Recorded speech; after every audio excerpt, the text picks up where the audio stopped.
Hello, everyone. Welcome back to the Fetch Quest podcast, where we talk about video games and more. Today, I am joined by my fellow co-host Brewer, Hello. Connor, Hi. and Jay. What's up? So, how have we been tonight, boys? I understand it's almost Friday. We are literally 15 minutes away from Friday because we took a while to plan this, and now we're going to we're paying it off by being sleepy in the morning. So that's awesome. Don't worry, I'll just cut my eyelids off to stay awake. What? Don't worry about it. I mean, don't worry about it. Cut your eyelids off. Guys, what is that? What's that sound in the background? I'm not the only one hearing that, right? Yeah, what is that? That might be me. Brewer, what are you doing exactly? So along with cutting off my eyelids, I'm just cutting up a lot of shit in my room and just cutting up some carrots right now. Brewer, I knew you were dumb, but why are you doing that? First of all, I'm gonna cut your brain until you're dumb. Second off, I was playing Metal Gear Rising, and I'm just motivated to slash shit. Just hack and slash. Just really go at it. Ugh, why? Because don't worry about it, and if you say any more, I'm going to chop your eyelids off along with mine. And that brings us to today's topic. Today, we're going to be talking about hack and slash video games. The genre as a whole, give some games, why we love it, what it is, all of the above. So, alright. I don't know about y'all, but I am a pretty decent hack and slash fan. I haven't played all of them. I've played like some good ones. Like I'm just thinking, oh, you're a hack and slash fan? Name every hack and slash. So true. I've played played a good amount of the Kingdom Hearts series, the Devil May Cry. I haven't played Bayonetta. I've played some Dynasty Warriors games, but I'd say I'm a well-versed fan, if that makes sense. Hey, guy, didn't you literally buy Bayonetta? I literally bought Bayonetta on Xbox for like $8, and I still have not played it. I need to. That's in my backlog right now. If it makes you feel better, I have the physical on Switch, and I still haven't played it. You see, I'm not the only one. So I'm a victim too. I also have it. But... Yeah, exactly. Like all of us have it. We just need to play it. We'll Yeah, probably cover an episode. Yeah, I really want Bayonetta to step. I mean, I really want to play the game because it has some good combo systems and it's very interesting. Honestly, ignore the last part. I see the dominatrix mommy, and I'm like, yes. I just want it. I want it happen. I want it to happen to me. Anything that I see in Bayonetta, I'm like, God, I wish I was those enemies. Oh. Yeah, I'm like that with Dante. When he's cutting up those devils, I'm like, oh, do that to me. You see, Connor's like that too, but he likes it for hipsters with the guitars. Yeah, Hi-Fi Rush. Specifically amputees. Oh my god. I hope you burn in a fire. He just has a very specific kink. Oh my god. But yeah, let's define it since Connor's about to hack and slash me up. So I'll go first on this one. The hack and slash genre like comes in like many different forms. There's definitely like a big variety when it comes to like hack and slash games. But like I like in my like general like opinion, I think a hack and slash game is like a game that has a heavy combo system that rewards you for like knowing the enemy's like movements and whatnot, while also like having like massive combo games and whatnot. Maybe like a little bit of platforming. I know some of the games that we're going to be talking about tonight incorporates a lot of platforming in their gameplay, but it's just I think the essential gameplay loop of like expanding your combo routes and your combat systems to have a very very varied amount of combo routes you can do to like hordes of enemies. I think that's like I'd say just mainly games that like there are a lot of action games, but hack and slash mainly focuses on making really long strings of attacks together to get ginormous combos and do a lot of damage to the enemies. Or even like I'm not gonna talk about this one tonight too much, but like Katana Zero, I define as hack and slash, but majority of the enemies in a game other than bosses you kill in one hit. But because of the amount of enemies coming at you and how fast-paced the game is, I'd say that be a hack and slash as well, because you're slashing through the enemies, so literally hacking, but you're quickly doing it while dodging all their attacks. So I'd say that as well. It kind of sounds like Dynasty Warriors, because like it's one of those large-scale games where you kill a lot of the enemies in one hit. and I cannot just get into I cannot get into Dynasty Warriors. I'm gonna be honest. Hyrule Warriors was pretty fun. I haven't played Age of Calamity, but I think Age of the Calamity is series really I think good. the series are all right. I just think they need more varied combo routes. They can get a bit repetitive. Yeah, so for And those why? who don't know what Dynasty Warriors is, it's like a long running series. The guys who actually make Dynasty Warriors, like the internet has just like referred to their entire like Dynasty Warrior series as its own like little subgenre of hack and slash called the Muso genre.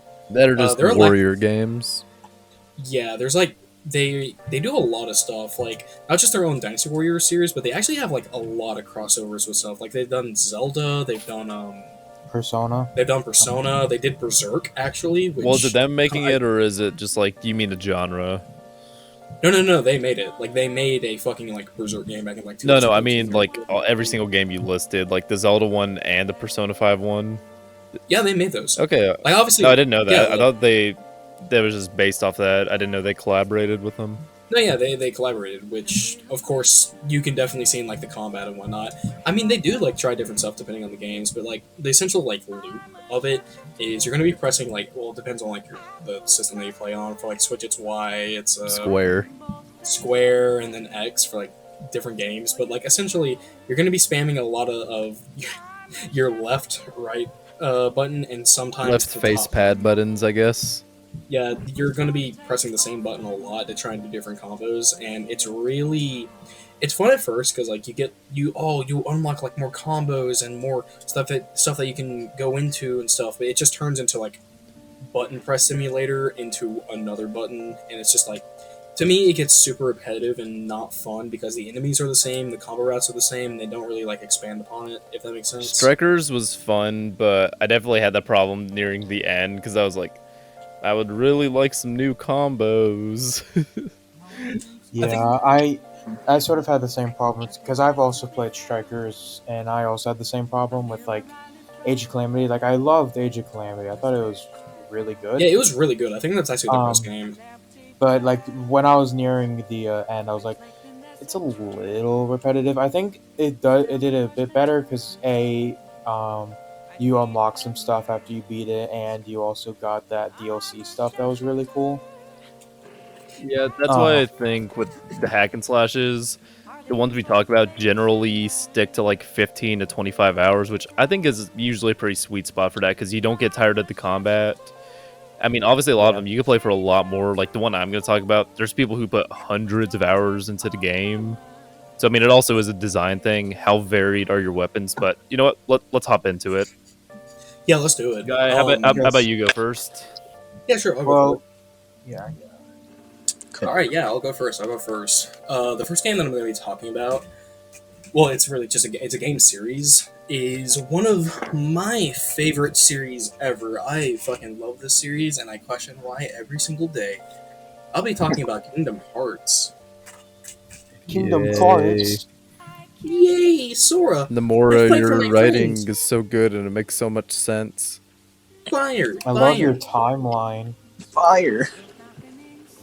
Thunder! Okay, enough of that shit. How much If do you y'all like play- your brain cells?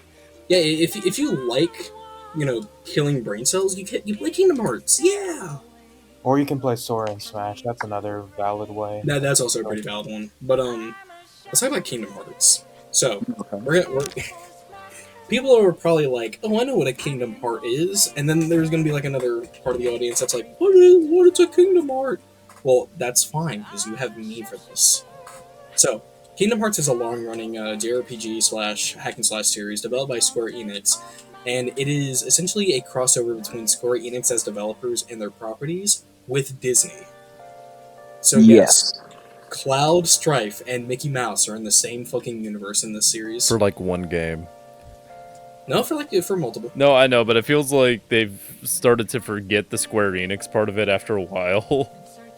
Oh yeah, okay, that's actually a really big gripe I have with Kingdom Hearts 3, actually, is that they did not have any Square Enix or Final Fantasy characters until the DLC. Seriously? Yeah, that's real. Like I they never only had noticed. Disney characters. Yeah, that's a real thing, and it kind of bogged me down a little bit because like the Final Fantasy characters, like though they're not accurate to like their in-game counterparts, like I want to say like the portrayal, characterization. the characterization, or like that character in the Kingdom Hearts games were like kind of integral to the plot of those games. Yeah. Like fault Kingdom Hearts for like bad plot, but like especially the first game, like the Final Fantasy characters like actually contributed to the plot a lot. And you could So fight it's just- Edgy Roth. You could. Edgy, bro. They did have a Sephiroth super boss at the end actually. Yeah. Birth, You weren't which just is fighting really an anime swordsman. You were fighting the anime swordsman. But let's get into Kingdom Hearts. So I've already established it's a crossover between Square Enix and Disney. So you wouldn't think these things work well, but Tetsuya Nomura, the man that he is, I really don't like a lot of his properties nowadays. He made it work. And you play as Sora Kingdom Hearts. That's actually not his last name, but he canonically does not have a last name, so we're gonna call him Sora Kingdom Hearts. You play as Sora, who is trapped on his specific island. It's been so long since I played the first one. Kingdom Hearts fans are going to kill me saying, it's this island, but I just don't remember the name. He lives on his tropical island with his best friends, Riku and Kairi. Wait a second, guy. You're a Kingdom Hearts fan? Name all the lore. We You know, ain't got actually, 3 hours. It's actually, We don't Guy, have as a 3 hours. Kingdom Hearts fan, it's actually called the Destiny Islands. It is called Destiny Islands, you're right. Holy shit. We're gonna be here for 2 hours if we try to explain the lore of the game. We're not explaining the lore, I promise. I promise. This isn't the FNAF episode. Oh my god. But, so, what essentially happens is that Sora is pretty content with, living with Riku and Kairi, but Riku, who is about a year older than him, he gets a little angsty. He's in that teen phase where he's starting to explore more, and he's not wanting to be on Destiny Island for forever. So the three friends actually make a boat and try to sail out to other worlds. But oh no, bad things happen. A swarm of Heartless, which are the main enemies of the game, take over Destiny Island, and everyone gets swooped up in a storm. When Sora wakes up, he finds himself in Traverse Town, where he meets Squall from Final Fantasy VIII. Oh my god, that's our first character that he meets, and essentially from there he meets Donald and Goofy, and they have a the story essentially of the first game is that because Sora is able to wield the Kingdom Key, which is a Keyblade in Kingdom Hearts, Donald and Goofy help Sora to help find King Mickey so that they can figure out how to save the worlds from falling to the Heartless. So you're essentially going you're going to different Disney worlds, and you're helping out the characters and helping out their little side adventures to try and close their locks, which each world has one that prevents Heartless from taking over. And while you're doing this, you're trying to solve the mystery of like where King Mickey is. And the first game, though it has flaws, I think the plot of the first game is actually pretty good. I cannot say anything. I cannot argue the rest of the game series, though. I mean, If y'all it know at the least makes anime, sense because it's just the first one. It's the first one. I It's understand. simple and clean. I say the first one's simple, easy to understand. All right. Second game, oh shit, what's happening? Oh fuck. It's getting a little chaotic, but I can still understand it. Then everything after that is just crazy. But essentially, Don't forget, you can't forget the crucial lore of King Mickey getting cucked by Goofy in Kingdom Hearts Cuck Adventures. dude, I love that game. It's so good. But Sora woke up in that town feeling blue-balled and cucked because of freaking what's her name was gone. God, it's been so long since I played. Yeah, Kyrie. Yeah, damn. But with let's talk about the combat. That's like the main draw and appeal to the series, in Real my quick. opinion. You know what? You're the Kingdom Hearts fan, so name every Kingdom Hearts title. I think he does. I'll make know- this quick. I'm not gonna go into specific stuff like Kingdom Hearts Final Names. Do it in Kingdom under Hearts, 60 seconds. Go. Kingdom Hearts 1, Kingdom Hearts Chain of Memories, Kingdom Hearts 2, Kingdom Hearts Birth by Sleep, Kingdom Hearts 358 over 2 days, Kingdom Hearts Coded, Recoded, Kingdom Hearts Dream Drop Distance, Kingdom Hearts 3, I'm forgetting one, Union Cross, and 3, and Very Melody simple. by Sleep. What about Something like that. what about 2? So what? He said 2. two. Kingdom Hearts 2. Oh, Kingdom Hearts 2. Yep, done. Bro, how did you That's- remember all of those, but you don't remember 2? Dude, on God, I don't. You know. you went from 1, you said a bunch of nonsense, and you went to 3, but you forgot 2 in the process. You know what's crazy? Dude, this just Who is- goes back to our short before where we said Guy just has a fear of the number 2. He subconsciously just forgot about the number 2. Oh my You know God, what? the You're guy right. lore. There's no I hate The this. guy lore. I cannot believe this shit. I cannot believe Guy this. lore. Even when number 2 has a good game, he still doesn't like to mention the number 2. It's really funny because the second one is my favorite one in this series. Oh, How did It's you crazy. forget it? oh I my! don't know. Oh my God. It's the number But it's Crazy 2. how you said Kingdom Hearts 1, like 50 more games, and it was like, oh, Kingdom Hearts 3. I'm pretty sure there's a lot more than just one Okay, game. can we talk about the combat, please? Yes. Okay, What So about the part where he main- wields 2 swords, Guy? I will get to that. Shut the fuck up. He's gonna Okay, subconsciously forget to talk about that. Are we good? Are we good? Yeah. Yes, good. We're I bullying each think other. 2 of us are good at least. Okay, so the main combat of Kingdom Hearts is that Sora is able to wield the Keyblade, which is your main weapon throughout the entire series. You are going to be accompanied by Donald and Goofy and some other allies. Wait, 2 allies? Yeah, 2 allies. sorry, Oh, I'll no. stop. You're running out my time by trying to do this. Speedrun it. So, essentially, you go between these worlds, and as you're doing that, you gain more skills that can actually increase your, what you can do in combat. Like, in the first game, there's a skill where you can actually, if you hold, I think, the square button on your PlayStation controller, you can actually, launch the enemies up into an air combo a lot quicker in case they have, like, a lot of air stun. There are different spells you can have. Like, one of them is called Gravity, which, does damage based off percentage of enemy health. And there's actually a really good chi strat where you can use gravity, like a gravity magic build, to like kill Maleficent in like 10 seconds. That's crazy. But essentially with Kingdom Hearts, what I love about it so much is that it lets you do so much with the combat, with the spell variety and what you're given, not only just with your allies, but like with the abilities you obtain along the way. That like it creates a system where like it's the perfect like risk reward where, hey, if you put yourself in this situation, you can possibly get hit, but if you read the enemy's movements right, then you can do like a massive combo that can win you the battle. If that makes sense. Nice. This is something I think that gets perfected in the second game, because I love the first game, but to a fault, it's pretty slow, and Sora can't do that many combos as compared to 2. It's still a good amount for the time, but like not as much. Kingdom Hearts 2 though, that shit gets crazy. This is where Sora can wield 2 Keyblades at a time. He said the number. I'm surprised you didn't shit your pants when you said that. Dude, I honestly, did. I'm surprised he didn't have a seizure like the Porygon Pokemon kid style seizure. Shoutouts to our short. Holy shit. Yeah, because I feel like guys should have that reaction. In the same way those kids couldn't see the red and blue, Guy just can't hear the number 2 without spazzing out. So true. But yeah, Kingdom Hearts 2 is actually like my 9th favorite game ever. I fucking love that game to death. And essentially, with the way he wields 2 blades is something called a drive form. It's like a new meter that they added to him, where for a temporary amount of time, Sora can enter something called a drive state, which allows him to wield 2 Keyblades and locks him into like a certain playstyle.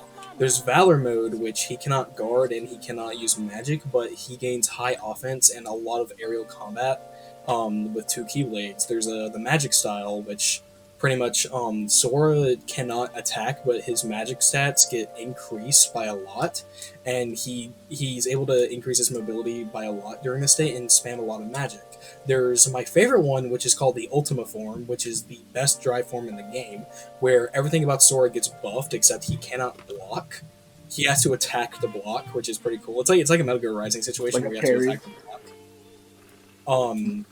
But essentially, I love Kingdom Hearts 2 especially because they expanded upon the first game a lot in giving you like different skills to increase your combo game.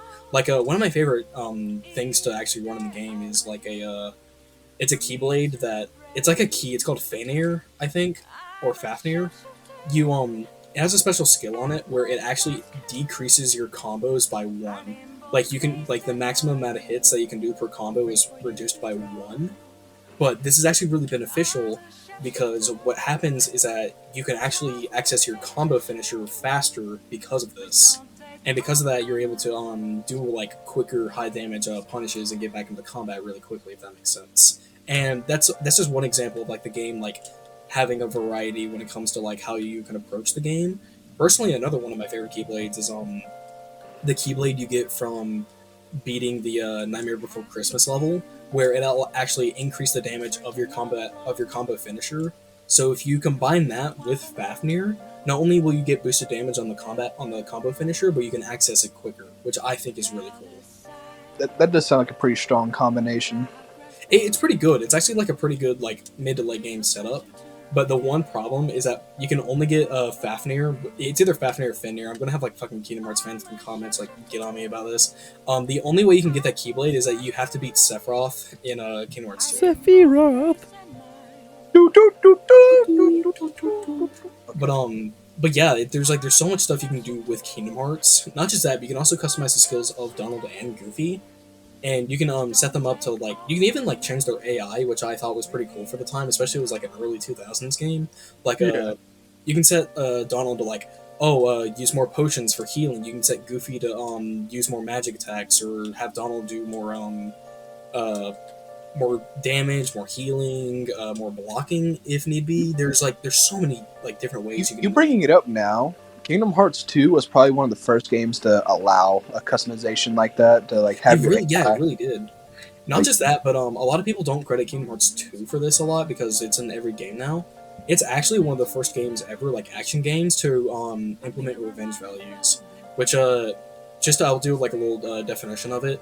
Revenge values essentially, if you're locking an enemy into hit stun for a good amount of time, what revenge values are is that the game will build up revenge values as you hit them during hit stun, and it prevents you from just spamming attack over and over again. So eventually, like the enemy will break your hit stun and punish you for spamming. If that makes sense. This is something they implemented a lot in Dark Souls. No shit. No shit. Dark Souls legit took inspiration from Kingdom Hearts 2 because of its revenge value system. That's a real thing. Like it was one of the first games that actually did that. I feel like I gotta look it up. I feel like there's some games on the PlayStation because 2 was on like the PS2, right? Correct me. Yeah, I was on the PS2. I'm being serious. It's one of the first. I really feel like there's at least a couple other games. Maybe it popularized it, but it's one of the first. I feel like it's one of those things where Kingdom Hearts 2 popularized it, but I feel like something had to have had that before. You can't name it because it didn't exist. Nah, because I can't remember jack shit. That's like guys saying nothing's better than Berserk. Yeah, because it's true. I only speak fact. Mm-hmm. Sure. But yeah, guy, you want to talk about something good? You want to talk about that story in Kingdom Hearts? I will explain the plot of Kingdom Hearts in another video. We will do that one day. Because we're gonna be here for 3 hours. That would be its own video. I hate that I know the fucking lore to that thing. It's hard to explain to people the lore, but like if you play the games, it just like makes sense over time. I swear to God, every fucking Kingdom Hearts fan says that on Twitter. But like guys, I know there's like a quadrillion games, and the lore is all over the place. But I'm telling you, if you play every single game, everything will make sense. I hate that they're right because I usually don't agree to those kind of fans, but they're kind of right. I'm not even gonna lie. It's just like FNAF fans. Like, guys, I know the lore is so fucking confusing, but after like 2,500 hours of you looking at lore videos, it's gonna make sense. Trust. That and finding ways to decrypt messages from defunct websites. Yeah, look, I'm not gonna defend the Kingdom Hearts story and or lore because that shit's just way too confusing. But like, if you want a series that rewards you a lot for customization, especially with Sora and how like you can approach combat while also like having a very satisfying like gameplay loop and just exploration of like different worlds and whatnot, I would very much recommend Kingdom Hearts. I fucking love it as a series. Personally, I think it's in a little bit of a slump right now, especially after the release of 3. But I think it's a very unique take on the hack and slash genre because it was one of the first ones, really. And not just that, but it did it so well, combining Disney and like Final Fantasy and The World Ends with You in the later games. But Wasn't that just for like Dream Drop Distance on the 3DS? Yeah, that's for Dream Drop Distance, but they brought back some of the enemies. Because you want to know what was the most disappointing shit I saw? So, I know, like, at the end of 3, Sora was in, like, that realistic-looking Tokyo, right? Yeah. Which everyone was thinking that's The World Ends With You because it was in Shibuya, like, one of the main parts of it. But no, it was some other random shit that I could care less about. It's not a game that Square Enix owns. I completely forgot that they announced Kingdom Hearts 4. I completely forgot that they announced that, honestly. Yeah, that game's gonna take forever. Probably because it's coming out in like 2040. Probably. After they release like 5 more games. Do you see the graphics in that game? Yeah, the graphics look crazy. But as I was saying before I got interrupted, fuck you. what was I even talking about? It was probably the number 2. That's why he forgot. Donald's OnlyFans. But if his two toes. It was one of the first like hack and slashes to really get popularized. Like the only ones really at the time were fucking Devil May Cry. I think only the first like 2 or 3 games were at that point. But like Kingdom Hearts really cemented it, like as a really really like good genre that had room to grow, which it did. And I'm really glad that the game exists for that reason. But I'm not going to defend that story. Oh, I know what I was talking about. It was the The World Ends With You characters. They brought back first they brought back. No, that wasn't a World Ends With You thing. That was just a Dream Drop Distance. Okay, guy. Alright, we're good. You know that video of the guy with the whiteboard? Just put that in, but it's Guy explaining the Kingdom Hearts lore. Real. Guy trying to explain it while also not understanding half of it because it doesn't make any damn sense. It doesn't. Sora, okay, it's just a quick tidbit, like, this shit's really dumb. Fucking Xehanort not only put his soul in some other dude's body, so he was inside of a dude, he fucking split that body with his soul. Take that out of context. He split that body into 2 parts, his Heartless and his Nobody. They came back together, and then Xehanort just formed his normal self, and so the body, like, of the original dude just, like, appeared out of nowhere, and they never explained it, like, the ramifications. Mr. Xehanort, so you're telling me you were inside of another man? Yes. Yes, I am gay. Ha! Gay! Alright, but yeah, that's my thing on Kingdom Hearts. Neato. Sounds like a great game series. I've played very little of it. Like I messed around with 3 a little bit, unfortunately, because I know 3 is probably the worst in the series. It's not the worst, but it's definitely like it's something it's not the best. Like I don't recommend it as like the first. Well, I mean, yeah, it's like what is it like the fucking 17th game story wise? Probably so true. So I think I messed around with the first game actually a little bit before I played 3, but I never beat the first game. So I mean, I feel like it just makes sense to start with the first one. Like, don't get me wrong. I think if I played through every single Kingdom Hearts game, I would still probably think the story's stupid as shit. But yeah, combat-wise, I'd probably enjoy it. Yeah, I feel like even Kingdom Hearts fans would dog on that game for the story because of how dumb it is. No, I dog on it all the time. It's bad. But yeah, that's my thing about Kingdom Hearts. Let's move on to the next one. Who wants to go now? Yes, Conrad has a very interesting one that came out recently. Yeah. Yeah, here we go. Okay, so. Alright, Connor, you got this. I believe in you. Okay, so the game I'm going to be talking about is, as Guy said, a game that released pretty recently. It's called Hi-Fi Rush. The whole thing with Hi-Fi Rush is that it's a hack and slash game with a very epic twist. Epic? Epic, yeah. Very epic. And where it combines a hack and slash game with a rhythm game. So stuff like Rhythm Hero, Guitar Hero, stuff like that. So, I think I'll explain the story first, since that's probably the most easy to explain thing, unlike Kingdom Hearts. I mean, it's a pretty simple story, but it was pretty good. Yeah, it's pretty simple. So, The story of Hi-Fi Rush is that you play as Chai, a 20-something-year-old dude who's trying to make it as a rock star. When the big sort of tech corp uh, company is announcing that, hey, you can get free robotic limb replacements, and Chai happens to be missing an arm. So you go Wait, there it's to get, broken or? I think it was broken. Okay, I was gonna Yeah, say I thought it was in a cast. yeah, it was broken. My mistake. But when he's in the process of getting his arm replaced, his like, I want to say it was like an iPod sort of thing. Oh yeah, it was his Um, iPod. Yeah. yeah, it was an insert for an iPod. It gets fused with him, so now everything in the world moves to the beat of the music that his iPod is playing. Well, like in his perspective, not like the And his, entire yeah, world changed. Yeah. I don't know how it really works.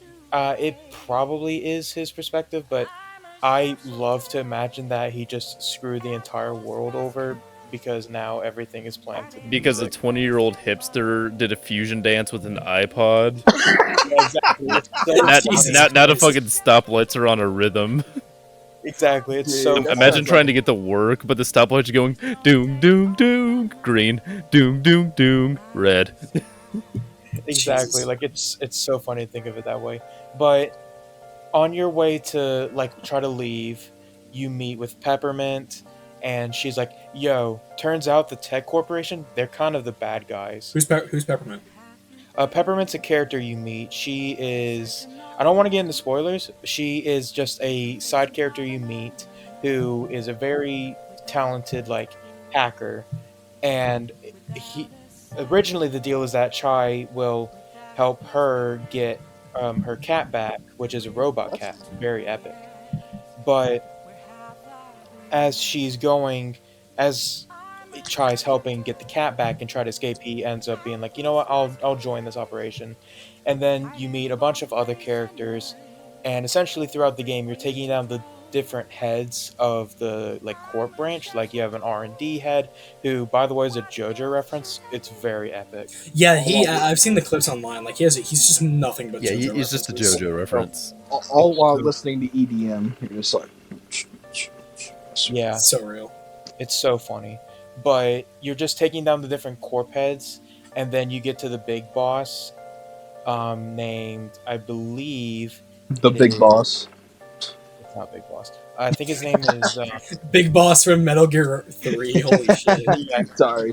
His name is Kale, and when you and his whole like master plan is that he's going to use mind control within the arms to sell more products.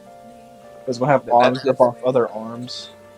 Yeah, it's essentially like he's just gonna like use mental suggestion through the arms to be like, hey, you should buy this product we're releasing. But yeah, I think to put it simply with its story, it's just a story of like a group of rebels versus big corporation. Yeah. Persona 5? Shut up. Shut up. Okay. Wait. But now we get to the what I think is the main appeal of Hi-Fi Rush, and that's the combat. As I said before, it combines a hack and slash with a rhythm game. So I think the best part is that you don't technically have to play it as a rhythm game, but if you do, it's gonna suck. Because your combos aren't gonna do as much damage, you're not gonna be as I said, you're not dealing enough damage, but you're also gonna be you're gonna be get hit all the time because the enemies also move to the rhythm. So if you don't land the rhythm, you're not gonna be doing great. Yeah, like Essentially, the game rewards you. Essentially, Yeah, the game rewards you for timing things like very well. Like, Yeah. So there's another thing. Like each time you complete an area, you get like a score, and depending on how quick you got through it, how much you stayed on beat, and I believe it's your combo count. So I don't know the third one, but I know two of them are how fast and how much you stayed on beat. I think it was You get- also how much damage you took as well for fights. It was something else. It doesn't matter. Yeah, I was about to say like yeah, I think it was like how well you do and just like damage and whatnot. Because I've played it a little bit, but yeah. it's really it it sounds like it'd be tough, but for me, a person who has played like almost zero hack and slash games and even fewer rhythm games, you really get the hang of it fast. Like it's really easy to just get within the rhythm of the Well, I'm stuff. gonna say too, they do a lot of things to help with that Yeah, because like the entire world moves to the rhythm. The enemies move to rhythm, so like literally the signs will be moving up and down like you're on LSD or something. Yeah, they give you a tutorial. and They give you a and tutorial the about that too. don't they? Gallon of PCP. That, and I mean, if And- you need it as well, they literally have a little rhythm gauge that you can toggle on and off. that's what I was gonna say. If you need extra help like I did, then you can hit there's a button you can press, and then the beat will appear at the bottom, and you can match it up with the presses. Yeah, so it's very accessible too, and gradually over time, as you get used to those things, just turn that shit off. Well, that or you get better with the controls and all that stuff. So I personally never turned it off because I just liked having it there, and B, it always just helped because it just made it a lot easier. But the combat itself is really fun because you get a bunch of different combos, and obviously you'll gravitate towards some, but there are some combos that are just good to do, like sparingly. There's this one combo where you can like charge up a giant like bat thing to hit with, and if you do it, it does a lot of damage, but it's very situational. And there's just a whole other bunch of attacks like that.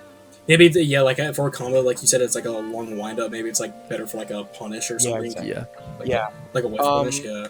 Yeah, the combat itself is really good. I think the other thing to talk about is sort of the the just combo roots maybe. well, I was going to say the bosses next because the bosses are really good. Yeah, the bosses are fun from what I've played. Yeah.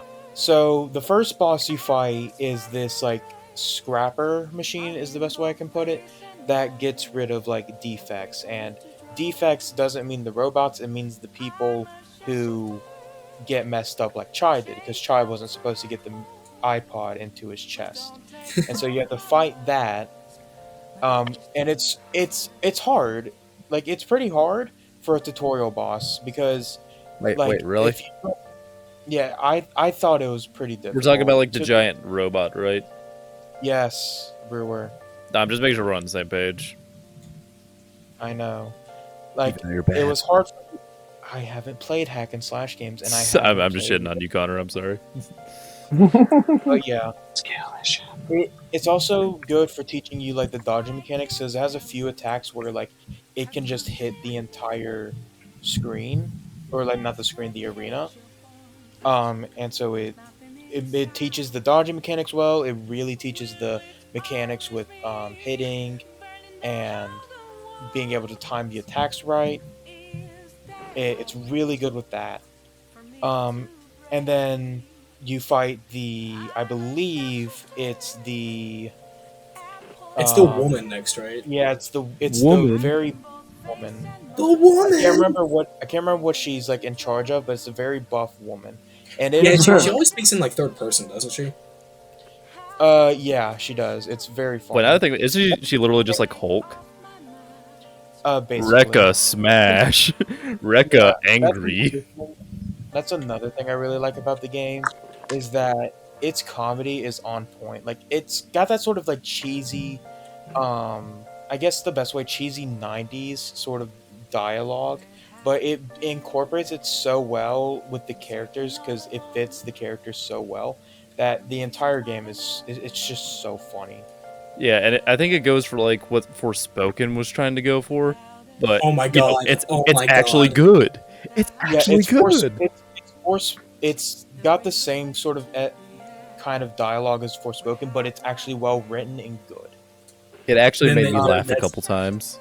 That's I'm gonna sort of God, skip that's ahead. sin. I'm gonna skip ahead a bit for time, but and I'm just gonna go over my favorite boss, which is his name is Rofer, and it's such a good boss because it subverts your expectations so well, and it's very difficult, but it's also so fun because of the music it uses and the actual like way you beat him. It's so The fun. soundtrack was so damn good for that game, which I mean, to Yeah, be expected for a rhythm game, but yeah, I'm surprised I haven't mentioned it yet, but the All right, music so is a fucking banger. It's banger after banger. I'd Um, imagine it'd be pretty good considering it's a hack and slash rhythm game. Yeah. So they use a bunch of like licensed ones, but you can play in a streamer mode that has like actual like original tracks.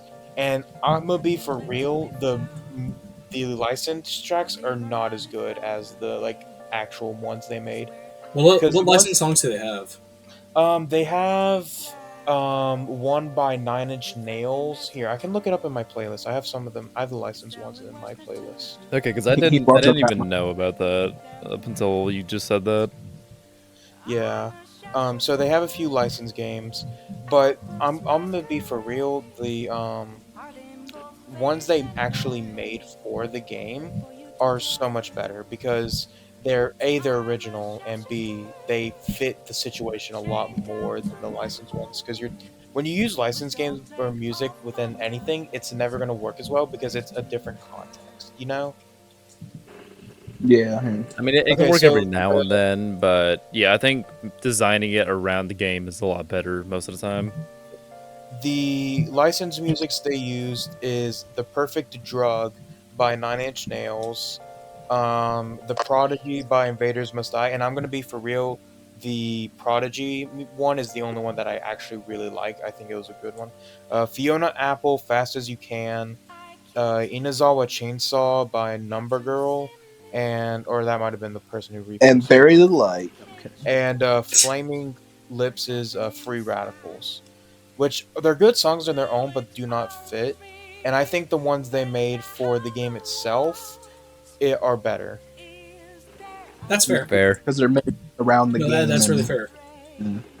I will Um, always support original soundtracks over putting other songs in the movies. Like sometimes it works really well, like the Shrek movies. Besides the third one did really shit on that one. I think the Shrek franchise is one of those very few ones where the licensed music actually works really well. And it makes the Hey, movie man. better, in my opinion. Yeah. I mean, I think Sure. movies too, it's easier to add in soundtracks, but games, usually it's better to design around that because you can always control a movie how you want it to play out for the audience.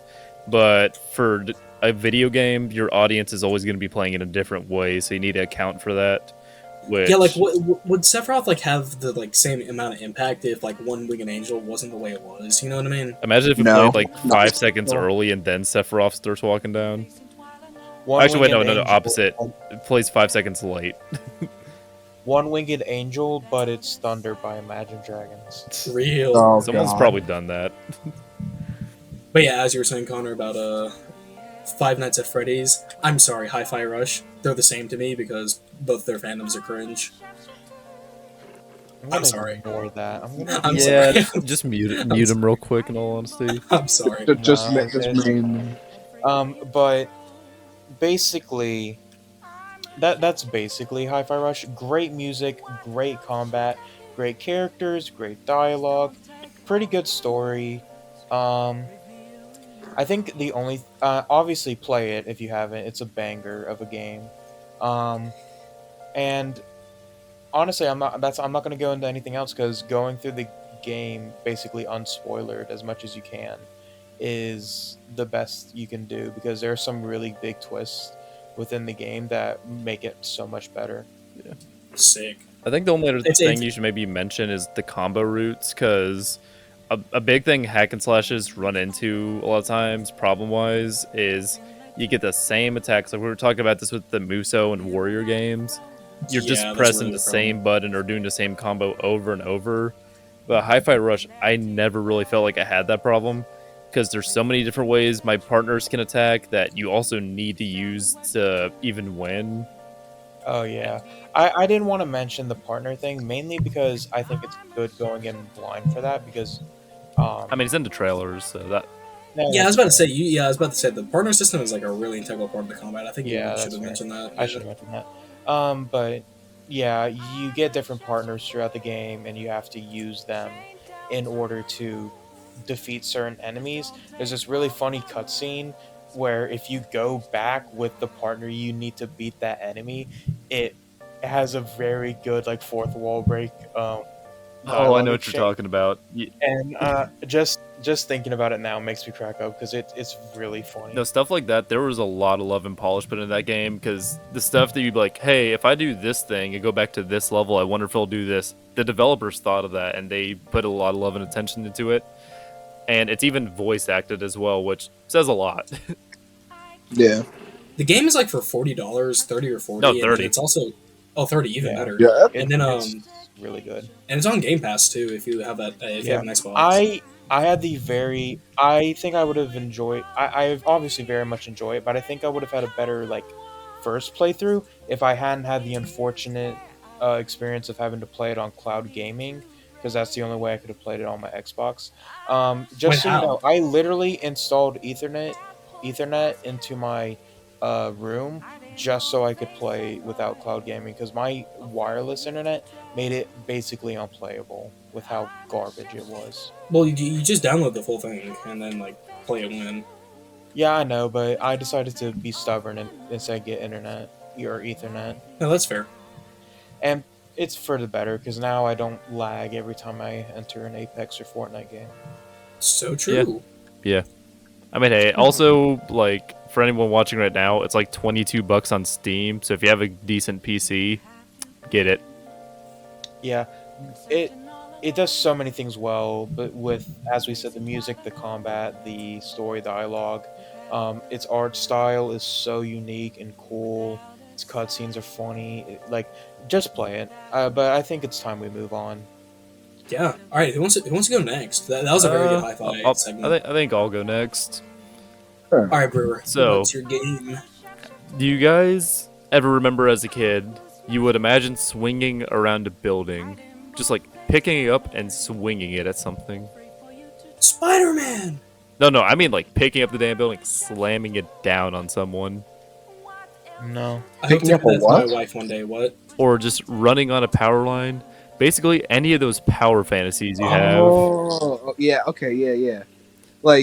Something I did a lot as a kid is I'm going down the road with my parents and I look out the window and imagine a ninja or something running along the road Yeah. with the car. So basically, Something like that. in Metal Gear Rising, you are that ninja.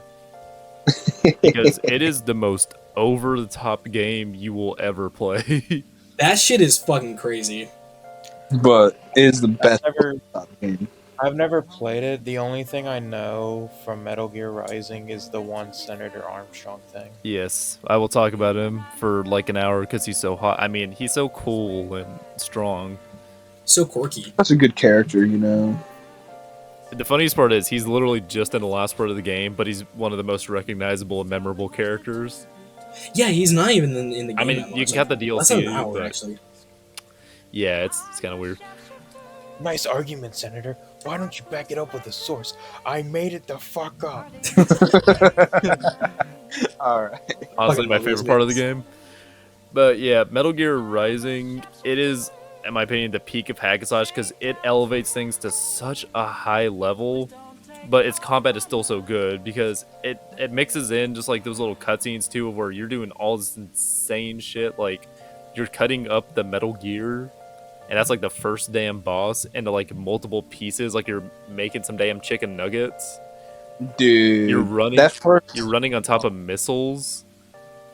You're swinging building-sized swords at another mech. It is just a wild-ass game. I think And that's for something that reference, needs- you are a human in this. You are a cyborg human. You're I don't know. It's hard to say. Yeah, you're a cyborg. Yeah. As someone who kind of knows the Metal Gear lore, I think that's something that needs to be specified is that a Metal Gear is a giant robot death machine, and the Metal Gear game that came Rising is a spin-off of the Metal Gear Solid games. Wait, But, so this is in the same universe as Solid Snake? Yeah, it's in the same universe. No, That's yeah, Raiden. No, hilarious. Raiden was he was the protagonist of Metal Gear Solid 2. That's hilarious. You know what's funny? What in the promotion, kind of a tangent, but it's a really interesting one. The promotion for Metal Gear Solid 2 only showed gameplay and stuff with Snake, and they showed nothing off with Raiden or barely. And a lot of people were disappointed by this because they thought they were going to be playing as Snake the entire time, but they only played as Raiden. But the thing is that the point of the game like the main theme of it is that like how easily the public conscious can be swayed by little things such as like misinformation in media and how it can like corrupt governments and make them fall. Oh, that's cool. Metal Gear. And they did that with the fucking marketing. Yeah, I feel like Metal Gear comments on a lot of modern stuff. Sometimes it feels a little personal. But yeah, back to like the Metal Gear like things. A Metal Gear bot was like the most dangerous thing in Metal Gear Solid 4. I'm pretty sure it was like the final boss of that game. But like it's the easiest and first boss in the first game just to show how powerful Raiden is. It's so Dude, fucking and it is cool. a damn good introduction because the whole game just makes you feel like an unstoppable badass the same way Doom does. Because you're just fighting hordes and hordes of enemies. You're cutting them up into little bits and pieces. You're parrying every attack they throw at you, but then you're also parrying the sword of a gigantic tower-sized mech. Can I bring this up real quick? But when I think of Metal Gear Rising, the first clip that pops in my head is, like you said, the first boss, where the sword drops down to Raiden and he catches it, and it's just rules of nature. He fucking picks it up. Oh, I love that fucking. And that's another scene. thing. The soundtrack too, that helps elevate it to another level. Because in the music episode, that was probably going to be one of the other ones I talked about if I had a chance. But Yeah, it's unfortunate. Metal Gear but- Rising has one of the best soundtracks for video games ever made. At least, Oh, I have every single boss theme on my general playlist on YouTube Music. That shit is so Oh, yeah. fucking deep. same. It is so damn good because it fits the themes of the boss as well when you look into the lyrics. But then also, it's just really fucking hype. Yeah. I have I think it's the one Senator Armstrong boss fight song. I think I have Standing that. here, I really. Yeah, I have that one. Yeah, okay, well, he has two. He technically has two of them Yeah, because, like, there's a depends on first the phase. Like, yeah, depends on Mm. the phase. If you haven't noticed, I only know the only thing I know is about Senator Armstrong. And that's it. It's all right. It's my one point of reference. So if you ever need someone to talk about Senator Armstrong, I'm your guy. Connor is your guy. All right. God bless America. God bless Connor. All right, Jesus so- Christ. But yeah, next But yeah, onto as the you hack think and of- slash part, it gives you a lot of different variations with the combat because the combat I almost never got sick of it because they had all these different enemy types. They had these big apes that would just jump on you, and you'd have to do your best to deal with them. They had these little reefs that would attack you. They had literal dogs that would just maul you to death with a chainsaw. Yeah. And then the bosses, which are definitely the standout, all of them were so varied because you have a U.S. senator, you have a man that's probably a bunch of Lego bricks with the way he connects and disconnects himself. Nanomachine, son. I just wanted to mention that. I'm sorry. You have a woman that fights you with a bunch of arms connected together. Chainsaw doggy. So just Wait, these are all cyborgs too, aren't they? yeah. You Except for well, is Armstrong technically? He Oh, just yeah. has nanomachines. yeah, he still has more than Jetstream Sam. Who I say is- 90% of the bosses in that game are cyborgs. Oh yeah, Brazilian samurai. He's the It's least one- cybernetic out of all of them. Though. No, Brazilian samurai is the least cybernetic out of all of them, which is crazy considering he's one of the hardest bosses, other than the final one. It's funny because like he gets compared to Virgil a lot, like from the DMC series, in like terms of like good rivals. You know what I mean? Yeah. Well, also Yeah. considering too least cybernetic Brazilian samurai lore-wise, the creator said if depending on the match, he could have beaten the final boss. Jesus. Yeah. Don't fuck with Doesn't- Brazilians. Doesn't he give you the best sword in the game, or at least close to it? Lore-wise, yes. Yeah, he gives you the sword that's able to Cut fuck up nanomachines. Armstrong. Mhm. Yeah, like isn't the explanation for it is that like because it's so fast because it's being shot out of its sheath, like it literally it's a fucking gun. The sheath machine. is a gun that shoots at the sword, so you can swing the sword really fast. Yeah, isn't like the canonical like explanation for that is that like Raiden uses that because it's so fast that the nanomachines couldn't get to his skin in time before. He I slices don't it? know. It's Metal Gear Rising. You just roll. You just roll It's with it. over the top. That's fair. You don't think about it. You just go with it. Even when you do think about it, you think, man, that was fucking awesome. Exactly.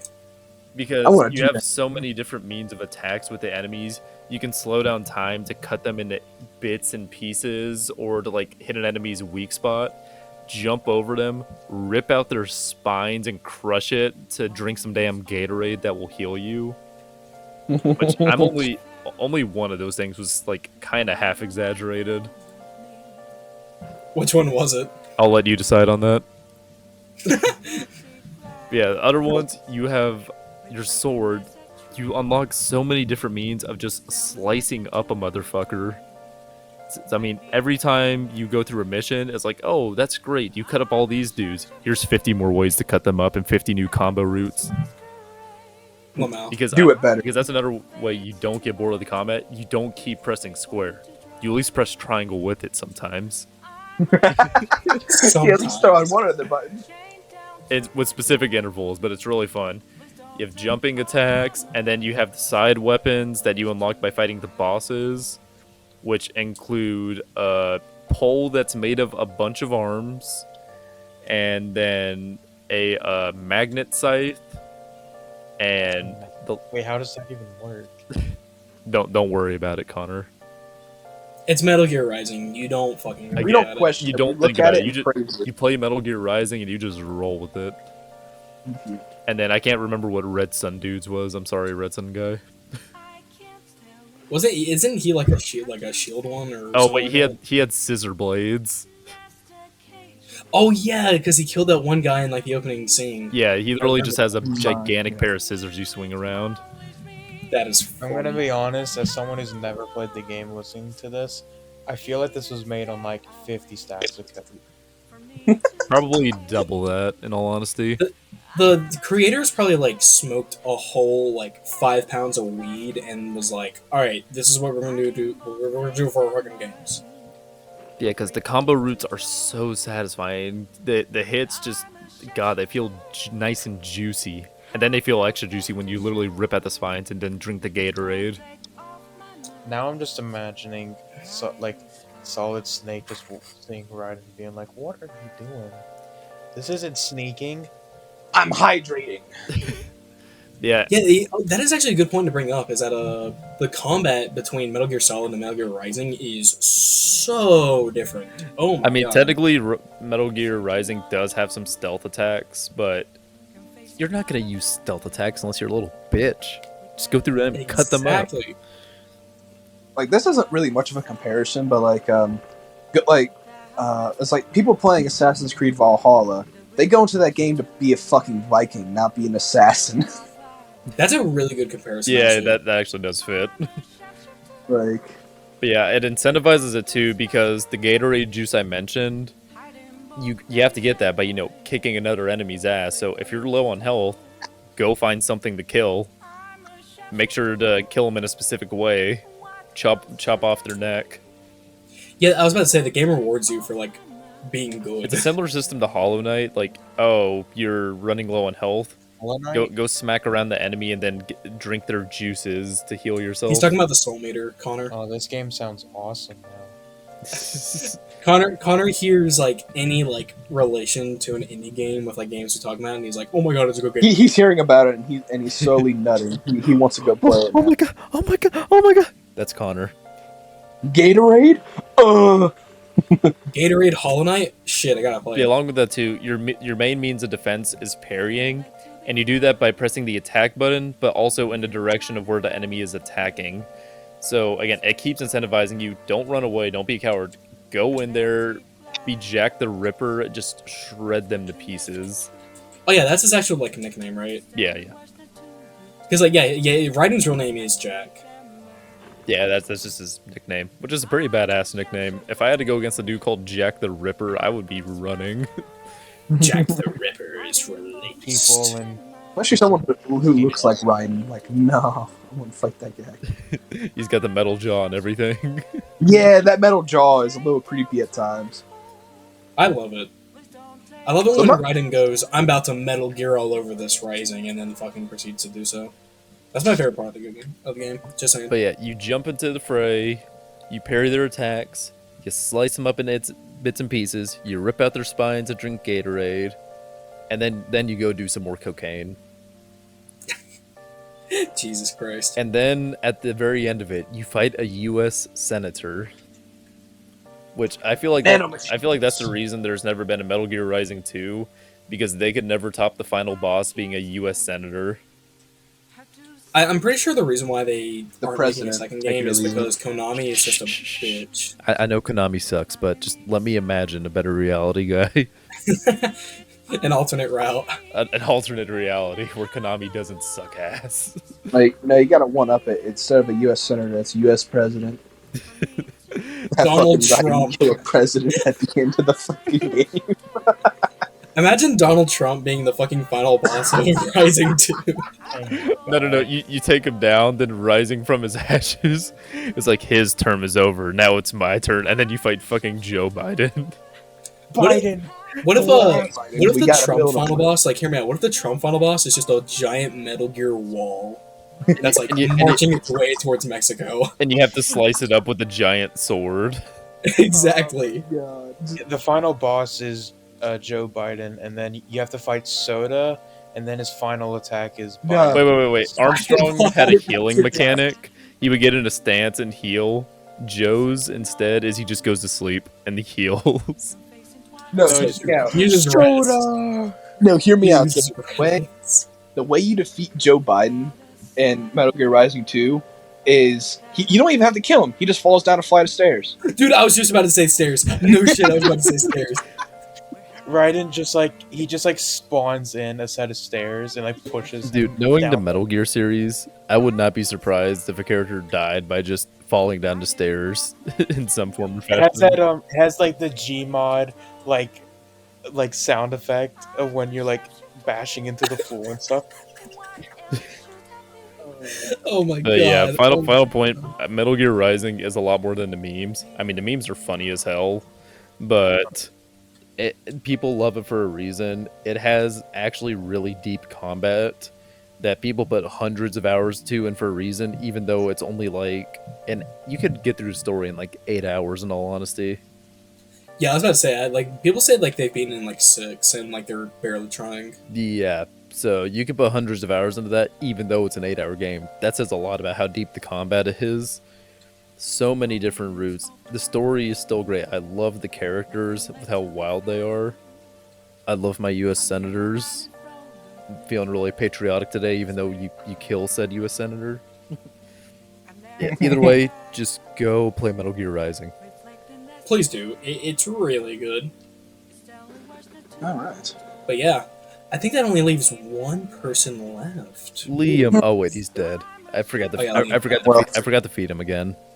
Ah, dang it. Alright, I'll get after You've the been in episode. your basement too long, Brewer. What I'll are get you the- doing? I'll get the fucking first aid kit, put a fucking band-aid on him, see if that does anything. Nah, he doesn't deserve first aid kit. Those cost too much. Cost too much. Then the band-aid cost too much as well. Take the 50-cent band-aid I got out of the trash can. Oh my. That might do something. Who knows?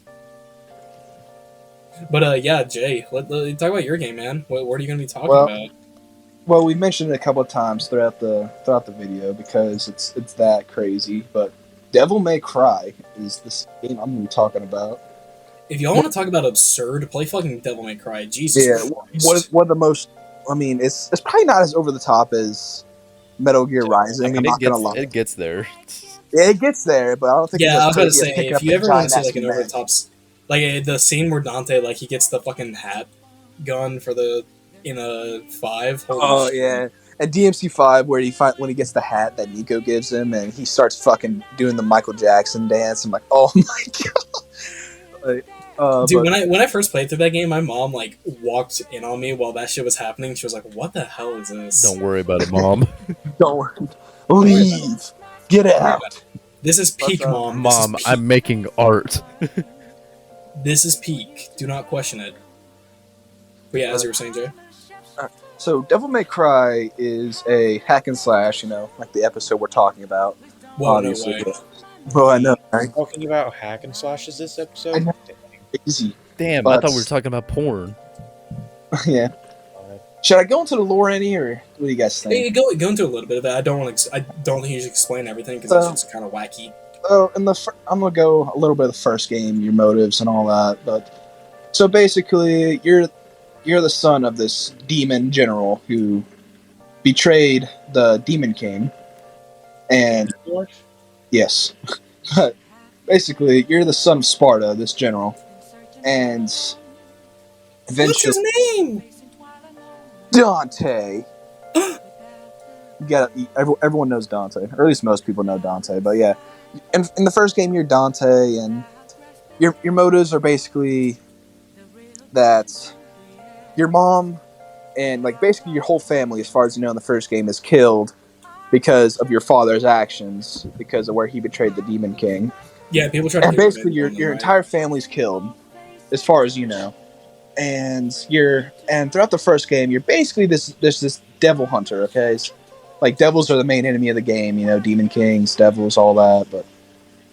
But you're basically just this devil hunter, and that's really about as far as it goes. It's been a while since I played the first game. You're a devil hunter, and you get involved with this. Fuck, who is it? Yeah, you get involved with a guy who like. Yeah. Yeah, I'll take it from here because I played some of it as well. Okay, But, it's been a while. he owns a shop called Devil May Cry. Wow, I wonder if that's where the name comes from, guys. Wow. But That's crazy. Do the devils cry? yes. But he gets a Do new they job. piss and shit themselves? Though? He gets a new job from who will eventually become one of his best allies. I think her name is Lady. And, Yeah, lady. essentially, they go through this castle where they are trying to take down this Demon King, who I'm pretty sure was plotting against Sparta, who is Dante's father. And what happened is that Dante had a brother named Virgil, who is a lot of people's favorite character in the whole series, who did not die in the raid on his family and instead actually survived.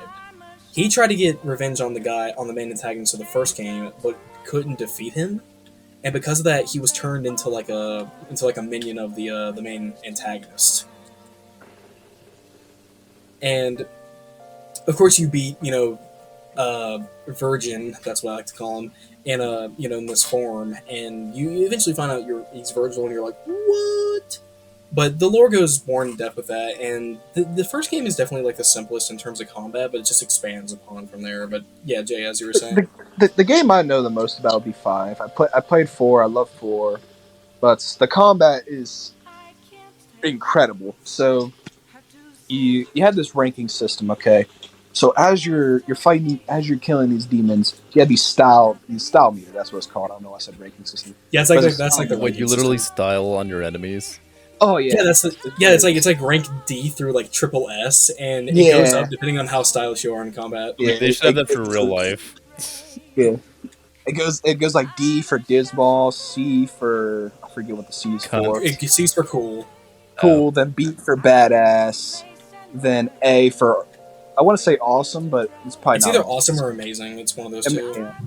But then after that, it gets in the S rank, where it's I know the final one's smoking sexy style, but the other two are Smoking Wait, sexy what? style? Yeah, and here's Yeah. the thing: they have an announcer too that announces like the ranks, and the motherfucker like screams into the mic, going "smoking sexy style." Dude, how much did someone get paid to say that? I would have done that shit for free. Like Dude, the it's announcer is really good in that game. Smoking hot man ass style. Whoa! I feel like you were saying something a little else there, Jay. Oh yeah, but Devil May Cry is similar to Hi-Fi Rush, as in like you go through these levels, and you get these ranks at the end, or how well you did, or whatever, and you get the score, how well you did, how many enemies you killed, and it gives you a final rank, which is I think the best you can get is an S rank. Yeah, S rank per level. Yeah, but it's similar to Hi-Fi Rush in that aspect. I think Devil May Cry as a series is actually the hack and slash game series that popularized like the ranking system after each level. Yeah, it definitely did. And not There's a to lot of mention, hack and slashes do that. I mean, not to if Devil my May Cry- ranking system had smoking sexy in it, I feel like that's good motivation. no, I'm like I could hop on Devil May Cry right now, get smoking sexy style, and just play it over the mic. Smoking sexy. That would be style. awesome. We'll play like an audio clip right now. Oh yeah, but it's amazing. But the combat, I should go more into that because that's the main appeal of the game. Oh yeah, that's story, the the main story's appeal, pretty baby. good. That's I like that's the bread and butter right there. Yeah. So the combat, as you go through the game and well, I'm gonna go off Dante's perspective because he's definitely the most appealing out of the characters. But going through Dante's perspective, you go through and you fight all these different demons who give you different weapons, which is really cool. 'Cause I know the one that I can note the most is you fight King Cerberus, I think. Yeah, Cerberus, like the dog. Yeah, and I think it's the ice one or something. But in the first game, I think it's the first game or one of the games, he gives you nunchucks when you beat him, which is really cool. Because the combos with the nunchucks are ridiculous, and as you go through, and you get this currency called blood orbs. I'm pretty sure it's the same throughout the series, but you get this currency called blood orbs, and you can use your blood orbs to unlock different abilities, different combos for your weapons. So it constantly feels fresh because as you're playing through the game, you're getting new ways to fuck up your enemies and get that smoking sexy style. Real. Yeah, but oh yeah, the back to the Cerberus nunchucks. Like one thing I really love that they did with 5 with those nunchucks is that the Cerberus boss in that game actually has like 3 different elements that each had like corresponds to ice, lightning, and fire. yeah. And so because of that, the nunchucks have 3 prongs, not 2. And each one of them have like they have an element corresponding to that, and so you switch between the elements like depending on like what type of attack you're doing, and it's so sick. Yeah. Not just that, but the nunchucks like transform too, don't they? Yeah, I think they do. I think they transform into like a staff or it's so cool. But the main reason for that is because throughout there's 5 games in the series, and throughout the games you're fighting these different Cerberus enemies. Like I forget what their names are, but there's the King and some others. I'm sorry I can't note them, but you fight like 3 or 4 different Cerberus enemies, and each and every one of them I think give you nunchucks, but like different element wise. And in the 5th game, since it's the I don't think it's the final game, but since it's the Cerberus King, I think is who it is. I don't know. Yeah, it's something. It's they do reuse some bosses, and Cerberus, like Jay said, like it's like Cerberus it's not a big thing. But they are different. They are technically different characters. They get different weapons throughout. But oh yeah. Where was I going with that? No, you're good. You're good. But yeah. And I want to mention a weapon. So, is it just Devil May Cry 5 where Dante gets the mic? The what? He gets a motorcycle that he uses to beat up. Oh yeah, in 5, he literally gets a fucking motorcycle and uses it as a weapon. Does he like ride? Does he drive over enemies, or does he just like literally grab a motorcycle and chuck it at? He literally gets his motorcycle that he splits in 2 pieces and literally beats the fuck out of enemies with 2 pieces of a motorcycle. and can ride it like mid combat and fuck people up. And the opening cutscene. Yeah, and the opening cutscene for when he gets the motorcycle, he literally lands on an enemy's face and like revs it on him. It's amazing. It's so good. And we're not even going to get into the cutscenes of that game because the cutscenes in that game are so amazing. they're so stylish and I mean, when you have a game that has smoking sexy style in its combo system, I expect the cutscenes to have that same type of shit. The one that immediately comes to memory for me in the cutscenes is on the first game where Dante is working for his company, Devil May Cry, and he gets attacked by these devils, and he has this fucking box of pizza, and he's eating as the devils attack him. Like he gets stabbed through his stomach and everything. He's sitting there eating his pizza, and he fucking throws up the box of pizza, proceeds to kill all these devils around him, then catches the box along with this slice of pizza that he was eating, and starts eating again. Dante's so fucking cool. And here's the thing, especially in 5, he's only one of 4 characters. Yeah. They do so much with it too. Because in 5, I'm going to go to 5 now, but in 5, you start out as Nero. I'm going to talk about Nero in a second. But you start out as Nero, then you go to V, which another sort of complicated character. He's not that complicated. Then you finally get access to Dante, which a lot of people don't like that because everyone loves Dante, and they wanted to play as Dante more. But I actually love Nero. Probably not as much as Dante, but I like Nero as a character. I'll go more into that in a second. Then in DLC, you can play Virgil. Fucking busted Yes. ass character. Isn't he the storm that is approaching? He Yes, Virgil is the most broken fucking character I have ever played. I Like, cannot how- believe how overtuned he is, like unneededly. You know that Yeah, like- thing I mentioned earlier with Metal Gear Rising about like fighting the way you imagine yourself fighting? I feel like Yeah. whenever I see clips of people fighting with Virgil, that's what it is. Dude, he's the most anime character Imagine- you'll ever play as. Imagining yourself with the katana doing anime sword stuff. Okay, a good comparison in terms of brokenness of like fucking Virgil. He is the Akuma in Street Fighter 6 of Devil May Cry 5. I thought you were gonna So- say like Akuma and Tekken.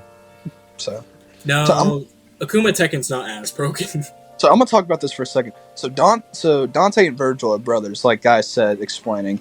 And Dante, he gets access to like 5 weapons in each game or something crazy. Like he gets the Devil Sword Sparta, I think is what it's called. Yeah. There's like 2 different swords that he gets. And he gets the motorcycle, nunchucks. And he gets the hat. The hat in the 5th game at least. And Virgil, he's similar to Dante in that aspect because Dante and Virgil are the only characters that can switch between weapons as they're comboing motherfuckers. But Virgil, well, with Dante, like it's encouraged to switch between weapons and combo. Okay, and with Virgil, you don't even need to fucking do that because his main weapon, the Yamato, or I think that's how you pronounce it, Yamato. Yeah, something. Yamato. His main weapon's so busted, you can use it and just level the entire game. Like, I hardly switch weapons with Virgil. It's incredible. Just because it's so fucking stupid how good he is, dude. Yeah. I hate that.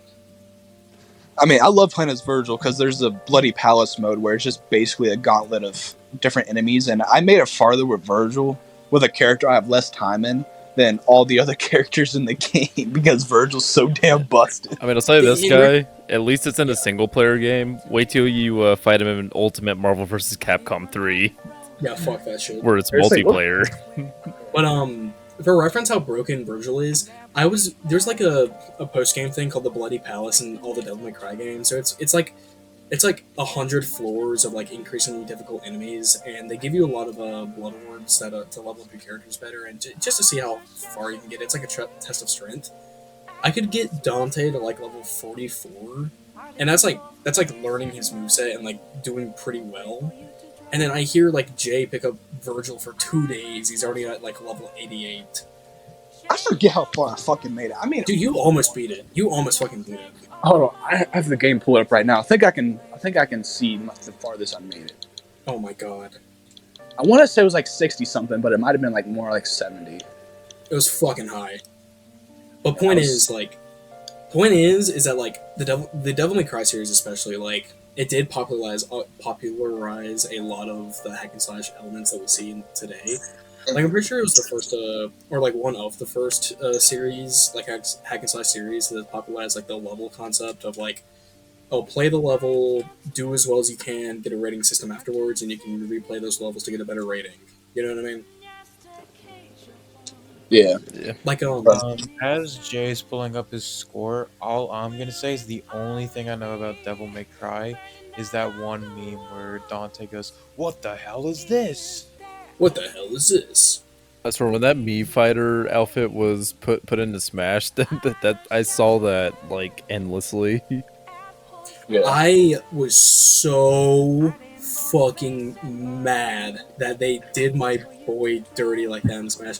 I wanted Dante in Smash. He would have been a cooler Shulk. Okay, my max. When did they release the Dante costume? I think can it look was it up near real the quick. end. It was in Fire Pass 2. Because I was about to say, if it was when Sora released, shut up. You got what you wanted. It's funny because like Dante, he has like a system in all the games called like the he has like different. Oh stances, wait, like, I remember. what? It was at the end of Fighters Pass 1. when everyone was expecting Dante because of what Capcom tweeted, but they announced Oh, something yeah. else and it pissed off everyone. Oh, it wasn't. No, it was. It was released as what it says on Google. It says that Dante was released as a DLC meets Sword Fighter costume on June 29th, 2021, alongside Kazuya Mishima. No, I'm pretty. God damn. Oh wait. Okay, that was released later, but everyone was getting hyped up for Dante because of something Capcom tweeted out with Byleth. Then Byleth, yeah. Byleth came out and we all got disappointed because that character's mid. You I played play Byleth, yeah. I mean, as a character, I think Dante would have been hype as hell compared to Byleth. Oh, I for would have sure. been if he came to Smash. How many things do you have in how many Bloody Palace levels have you been through, Jay? I made it to level 53 in like 2 days of playing Verge. I cannot believe that shit.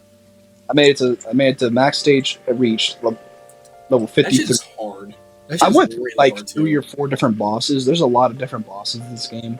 It gets and- to a point where like base enemies like one shot you in the later levels. It's fucking nuts. That is funny. Yeah.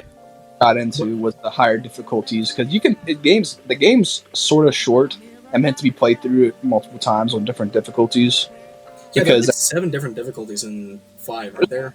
There's a shit ton. There's a lot. Yeah. Same. But yeah, I think that's a good wrapping up point for Devil May Cry. What do you think, Joe?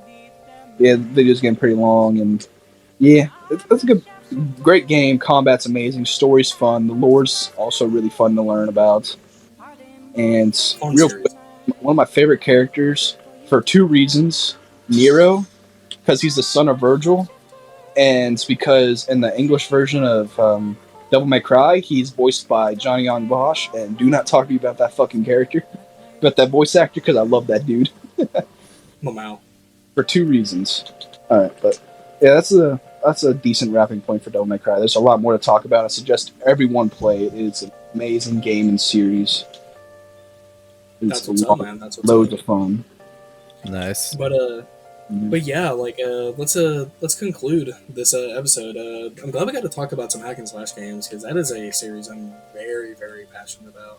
I kind of say that for every genre series that we do, but I mean it. Yeah. Yeah, I mean, what are overall thoughts of the hack and slash genre? Because it's a very varied genre. I think- Because like there's so many series that do it, but they do it good, and there's some series that do it good, and there's some series that do it. I think it's a genre that's very easy to mess up, but when it's done right, it's just a kiss of perfection.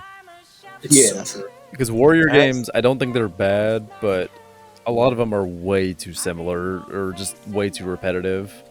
I'm gonna be honest. I think that like those games are just pretty much cash outs. Like they're just there to like make money because they're crossovers. They're an easy bunk.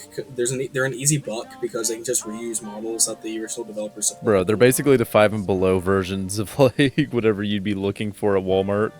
Well, Yeah, pretty much. I think I don't know. I mean, some of think them have their Hyrule- merits, but Connor, there's Hyrule no way you're Warriors about was to. really There's good no way you're because- about to defend Age of Calamity, bro. I'm not defending it. I'm just saying you guys are saying. I think it's better than you guys are. no, What? I'm not saying all of them, Connor. I'm saying some of them are good, and I think like the Hyrule ones, they did do a good job of varying it up. But go play any of the original ones, or just like even some of the more generic ones, and you will get bored quick. Yeah, I know. It's ha- I'm the only thing about Age of Calamity is that it has Sidon, and that makes it a good game. Oh my god. You fucking simp. Oh, got back to the Dynasty Warriors thing. Hold up. There was actually I remember this like being talked about a lot in the Berserk one. Yes, I'm talking about the Berserk one. Yada yada. This one is And you a guys call very. No, this tale is like a very good tale on how not to design a game.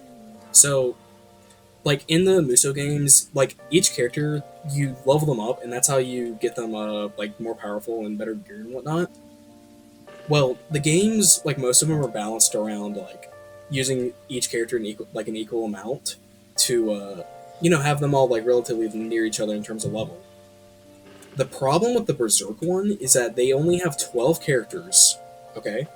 Which isn't a lot compared to like some of the later games, But the problem is that Guts is required for about 85% of the maps in the game, so he becomes extremely overleveled, and it becomes to a point where you have to use Guts because he's your only good fighter when there are 12 other fighters that you're supposed to be using. That is funny. That sucks. It really does suck, and it kind of ruins a little bit of like the tension in Berserk because of just how those games are like made. But it's just a calling to how like made those games. Dude, are. it's designed like an early Pokemon game would have been. You just have your overleveled starter beating the shit out of everything. That's literally what it is. That's literally what it is. But this time, it's a 6'8" man with a gigantic sword that has issues, to say the least. Just say issues. If there is like any prefix like mommy, daddy, yada yada issues, He has all like, of them. that you can think of. He has all of them. Uncle issues. Yeah, technically. Duh. Donovan. Donovan issues. Donovan. Okay. Jay's like, stop it, please. With Okay. that being said, Yeah, I was about to it say. is currently 1:12 in the morning. And that's- But yeah, I guess with that being said, guys, make sure to hack up that like button like it's a devil from Devil May Cry. Oh yeah. And slash that subscribe button like it's a heartless. Subscribe to us like you would subscribe to Senator Armstrong.